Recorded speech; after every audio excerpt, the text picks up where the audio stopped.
Dalam konteks tumpak wayang, perayaan ini juga berkaitan dengan otonan wayang atau secara khusus disebut reringitan.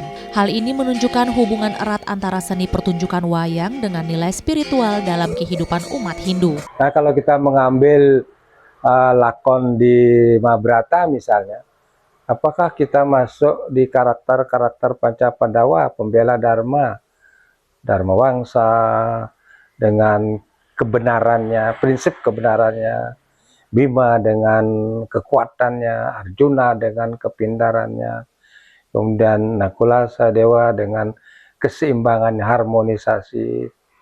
Apakah kita ada di posisi itu karakter kita?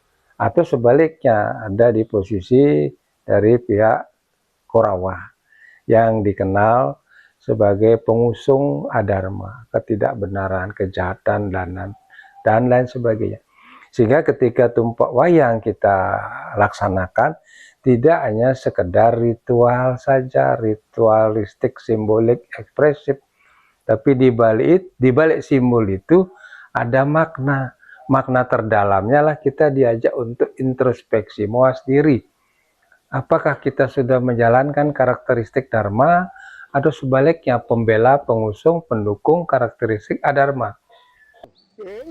Gusti Widana menambahkan dalam perspektif spiritual, dalang dalam pementasan wayang dapat dimaknai sebagai simbol dari Sang Dalang Agung, yakni Yang Widi yang memainkan kehidupan manusia dengan penuh kebijaksanaan. Hendra, Bali TV.